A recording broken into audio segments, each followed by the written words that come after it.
Hi guys! I'm back! And for today's video, samahan niyo akong gawin ang mga bagay na ginagawa ko tuwing umaga simula nung lumipat kami dito. Dahil New Year, New Me, ang aking peg for 2025, may mga bagay na ginagawa na ako na hindi ko ginagawa before. Umpisahan natin sa paggising ng maaga. Yes, hindi na tayo natutulog ng umaga, kundi nagigising ng maaga. Pinaka-late ko ng gising yung 5:15 AM sa school days. Ginigising ko na si Brent and tinutulungan ko siyang mag-prepare for school. At pag alis niya, naglilinis na ako ng bahay. At yun ang ginagawa ko ngayon. Pero bago ang lahat, humahanap ako ng makakasama kong maglinis. Kaya naghahanap ako ng mga clean with me videos sa YouTube. Inuuna ko lagi yung sala. Ang pinagtataka ko, araw-araw naman ako naglilinis. Pero araw-araw din siyang makalat. Baka ngayon yung sign na meron akong terrible too. Hello, Luna. Kasi unlike before na lagi lang silang nakakulong sa kwarto, ngayon dito na sila tumatambay sa sala. Yung TV namin na once in a blue moon lang dating buksan, ngayon araw-araw na. Sulit na yung bayad sa Netflix at Disney. Etong TV rack talaga laging magulo. Kasi pinababayaan ko talaga siyang galawin lahat ng gusto niyang galawin dyan. Huwag lang niya akong guluhin. Best mom yun. Imbes na magwalis din, ang ginagawa ko is nagba-vacuum na lang ako. Kasi lately, parang laging nalalagas yung buhok ko.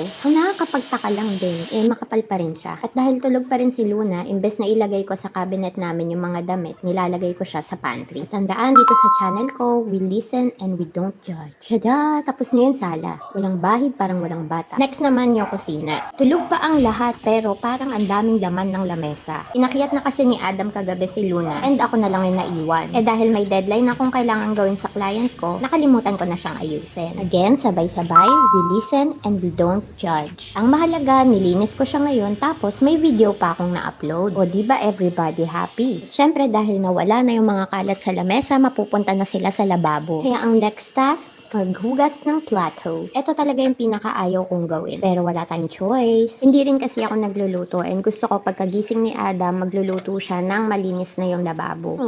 Ang sweet ko, no? And tada! Tapos na! Ang speed nyorn. So, malinis na yung bahay, tulog pa yung mga bata, may oras pa akong magtrabaho. At ayun na nga ang aking morning routine. Thank you for watching. Bye!